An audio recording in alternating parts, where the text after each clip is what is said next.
Hello, Frida. Patricia O'Connor and Frida Reba Darcy here.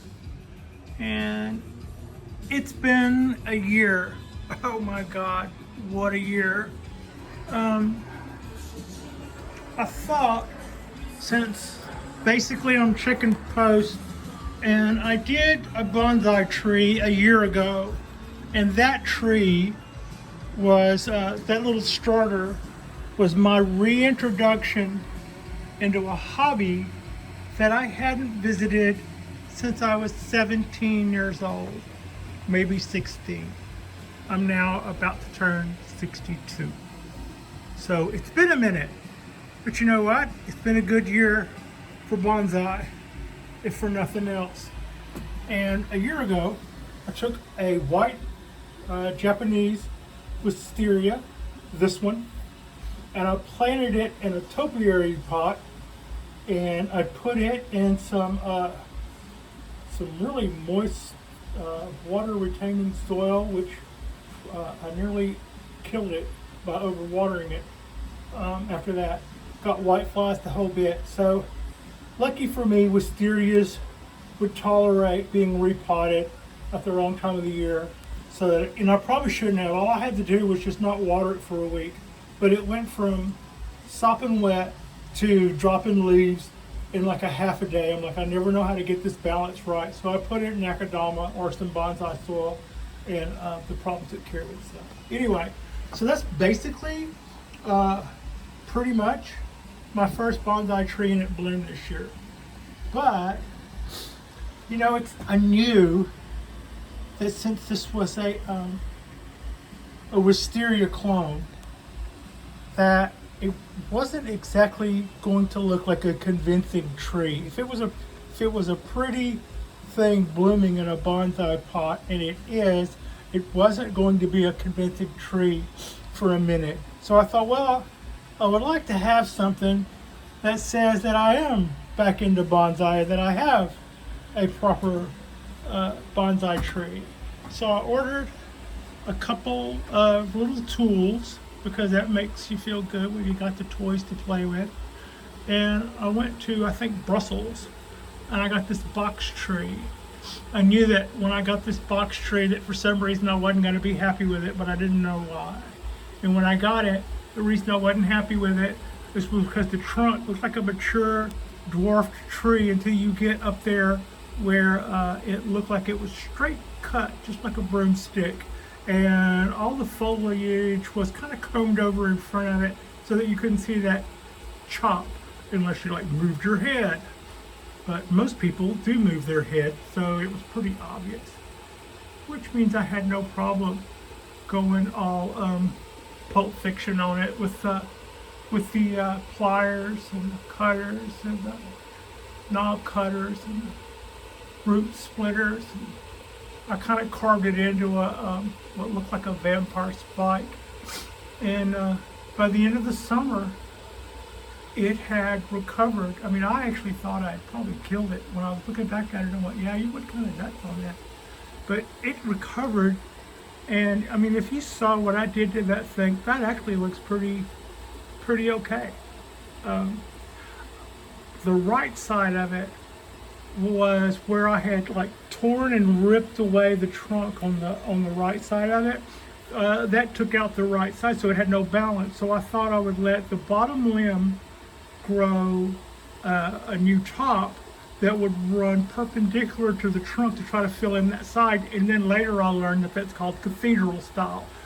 And then later I saw one that was probably a 30-year-old cathedral style. I thought, yeah, that it looks good up until a point, but I didn't like the one that I saw that was older. I might rethink that. So, and the good thing about a Dawn Redwood, which was thought to be extinct until the 1940s when they found them in China, this tree is one of the oldest species. It and the cypress and some other trees, they found fossilized imprints of leaves in coal deposits that are like millions and millions, and some of the first trees, right? So they've been looking for this, and they went, well, it just doesn't exist anymore. until I think it was 1942 or something. It was right around World War II. Somebody in China reported that they had a redwood tree that loses its leaves every year, and then they went to then they went around and they discovered them, and they went, wow, this is a tree thought to be extinct. And they found more of them there, and then they found out that some monks nearby had been using these as bonsai trees always. So we owe its resurgence to I guess science. We can't really say bonsai did that. Nobody knew it was there, but they didn't come from China. That's just the last place where they were holding out before they became extinct. They found fossils of these, I think, in Texas, and they found fossils of these everywhere. They were like a predominant thing. Dawn redwood loses its needles in the winter. Super, super hardy. I think the coastal redwood, you can cut branches off and put them in water for 6 weeks. If you keep changing it, they'll root. So I wouldn't doubt it if Dawn would do that too. It would be a great tree for a beginner, I would say, the Dawn redwood. My coastal oak, this is a nice tree. Whereas this one was one that I allowed me to make mistakes. And I actually came out kind of happy with it. This one came ready. It's like it could have gone into a show the year I bought it. You know, it's not like you can just throw money down and be a rich bitch. It's a lot of pressure trying to maintain something that was brought up to a nice quality by, in this case, Jonas Dubois, who is the brains and the talent behind Bonsai Tonight. So if you're not familiar with Bonsai Tonight, I would, they're a great source of information. And this is my Trident Maple. I found that on Craigslist. I bought that from Kim. It's 38 years old now, and its ramification is so-so, but it's something for me to learn on. It's a, you know, when all the leaves come off, you can still see two big, huge, heavy cuts, and then the branch that comes out of it is all 6 inches long. So all the ramification will be done by me, but I didn't pay for a finished tree. I paid for a nice looking Trident maple with a really nice trunk and a pretty good base. So, like that, to that end, my Japanese black pine.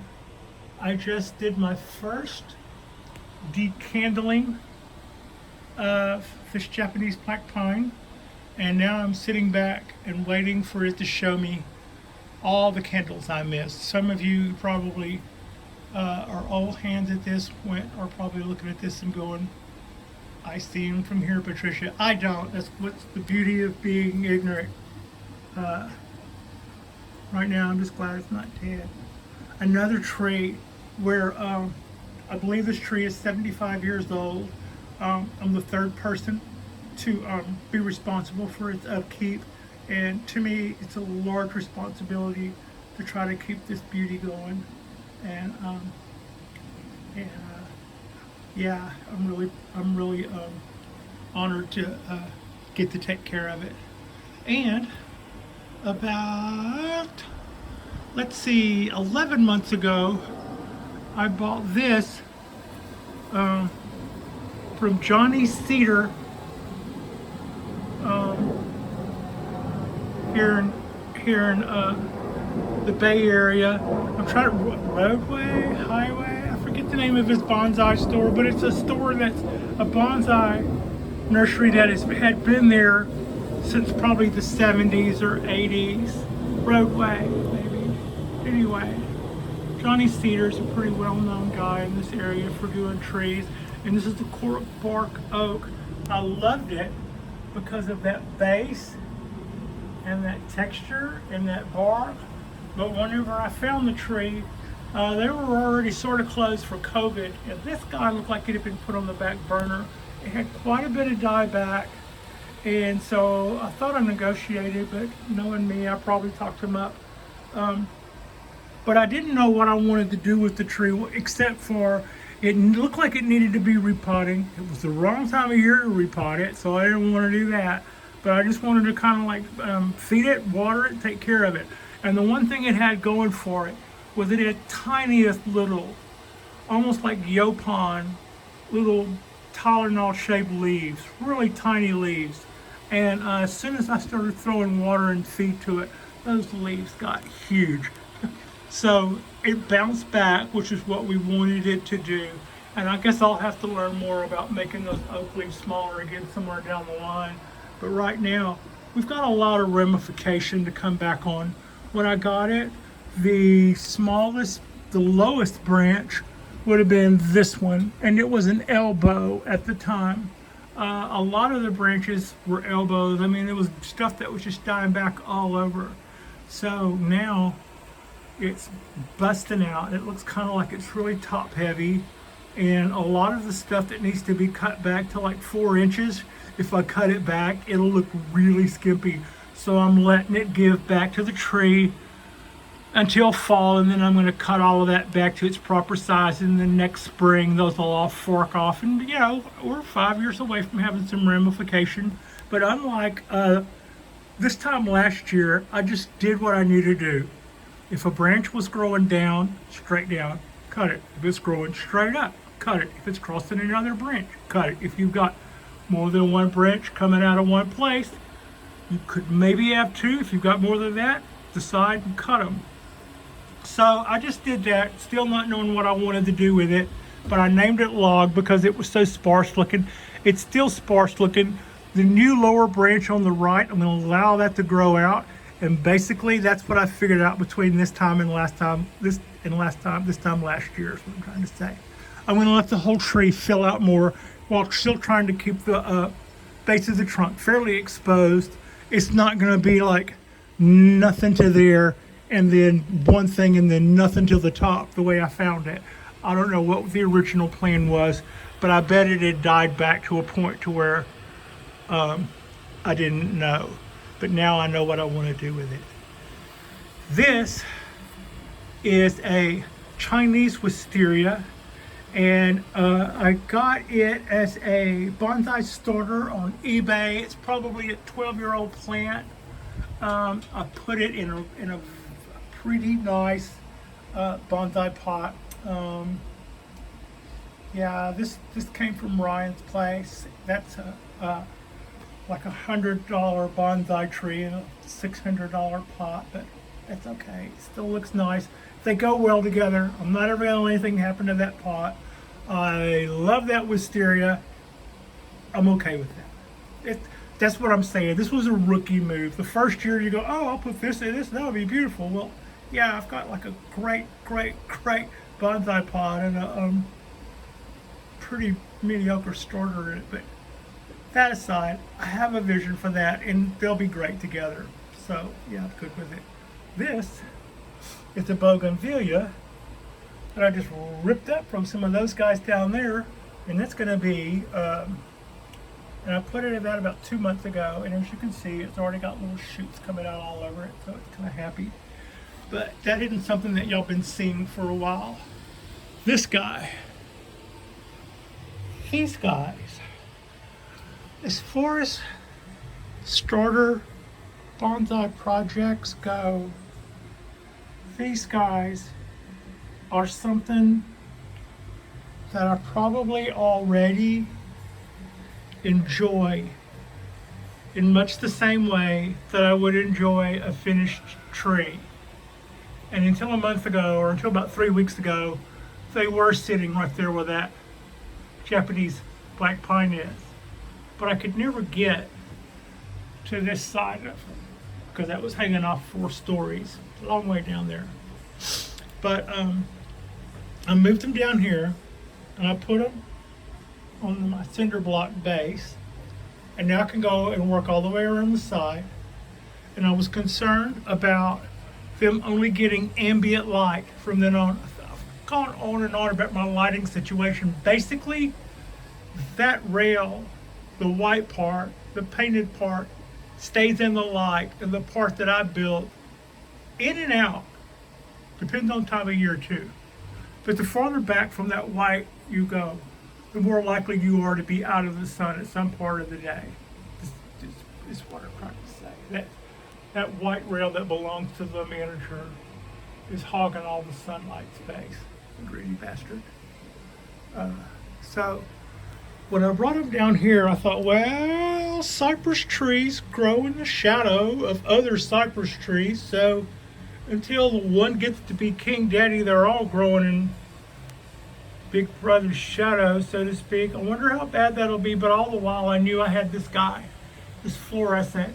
This is a grow light grade fluorescent, and I built this rack, or this what looks like a C stand out of just regular galvanized 1 inch.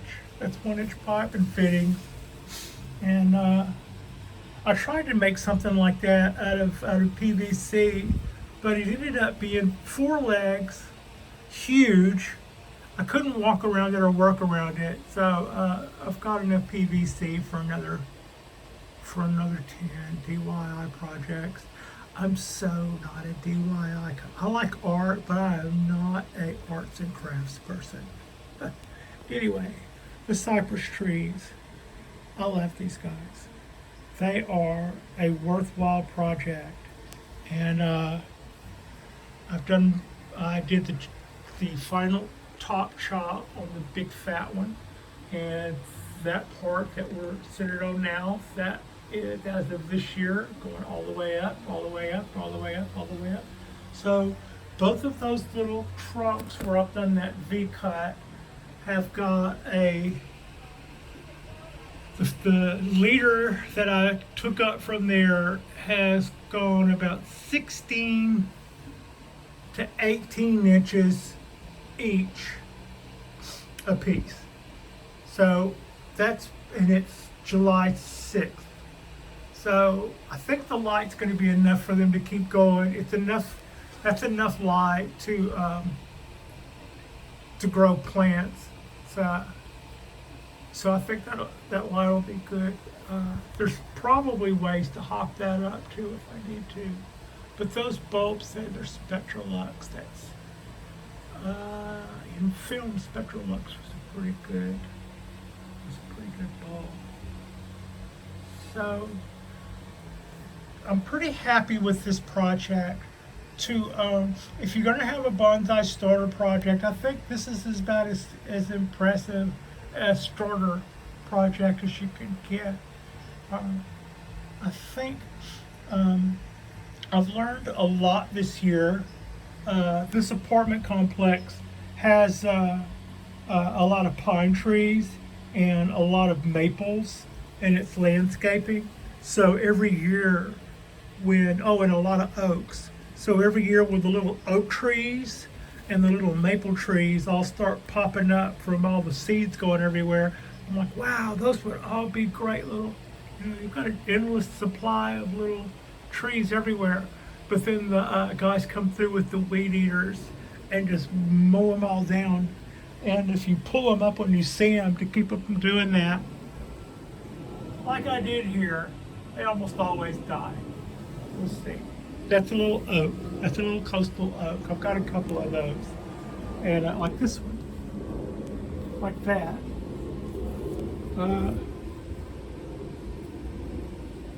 So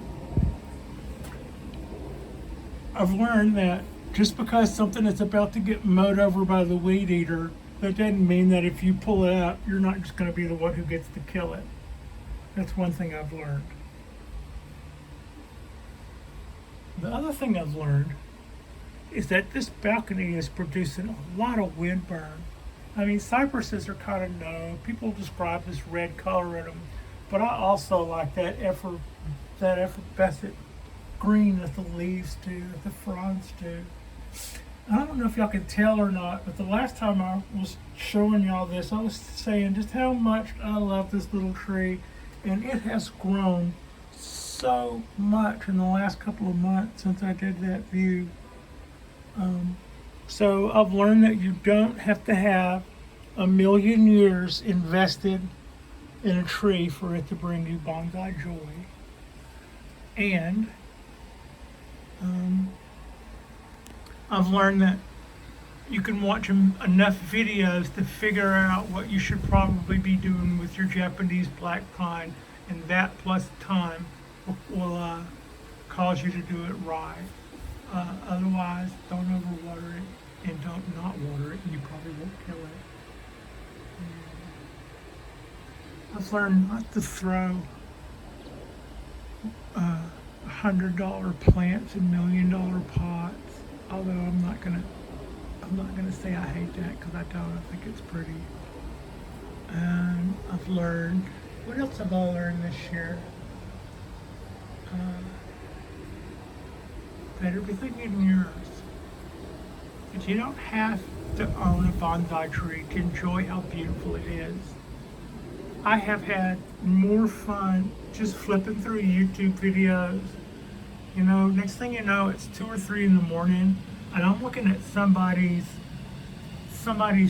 bonsai trees in Vietnam, and you know, they've got people with ladders trying to work on these trees. They're so huge. It's just like you can find and learn things in so far away places.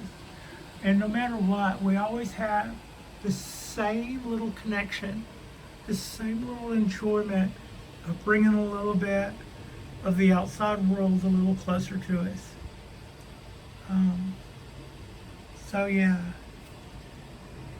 this has been a year, and let's see, this year I had a olive tree that was a couple of 100 years old. Like somebody had taken a chunk of a root base of an old olive tree and knocked it apart into a bunch of chunks and got them all to take sprouts and roots and then sold them off to newbies like me. So I didn't have enough room for all this stuff in that. So I got somebody else addicted to bonsai by giving that guy away.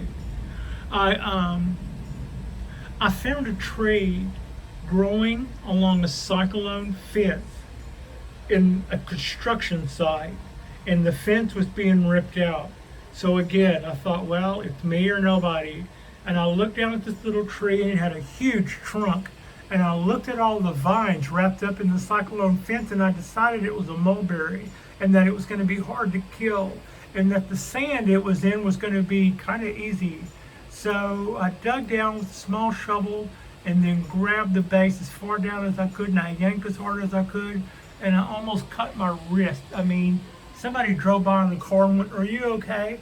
Because I had like cut myself in the cyclone fence. And when I got home, I'd repotted that thing, and I went, that is going to be the most fantastic little aged mulberry tree in the history of mulberry trees, and I am so smart, and this is so cool. And my hand hurt so much.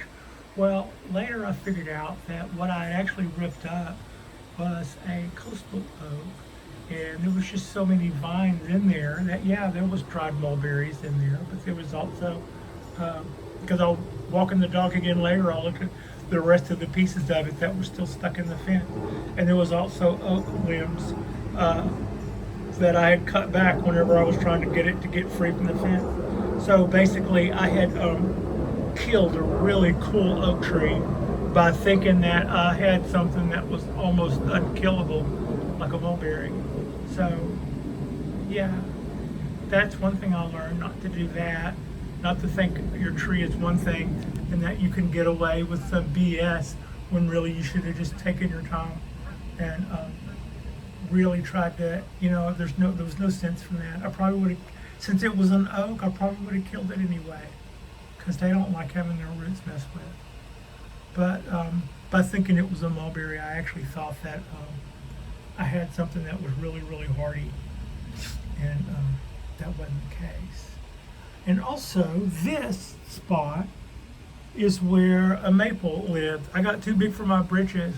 I bought a maple, and when I was looking at the maple tree, it had a really big, thick trunk, but the branching was bad. They crossed, like somebody's crossed their fingers, like right off the bat. The first 2 branches coming off where it forks was across. So I went, yeah, this is great bonsai material. We're gonna chop the crap out of this and just go like stink. So I put it on the porch, I let it settle in for a little while, and then I let it go dormant, and then I chopped the trunk and killed it. Yep, chopped the trunk and killed it. Big old Chinese maple. To be Japanese maple. So let's see, that's two. Oh, and for this one that you see right here, I also dug up a small Japanese maple before the weed eaters got it and killed it. And I also dug up a coastal oak like this one, and it died also. Either the pots dry out in a half a day and cook, or they get watered too much. Like this one has been wet now for 2 days, and so all the leaves are starting to do their thing. So either way, they come popping up out of the ground after they're planted by the squirrels. And I go, oh, trees, I could have these cute little baby trees. And then so either I wait and the weed eater gets them, or I don't wait, and they don't tolerate my lack of patience. So we'll say, I did this one 3 weeks ago, so I can't really say I've learned that. We're learning that. That's something we're learning, I guess.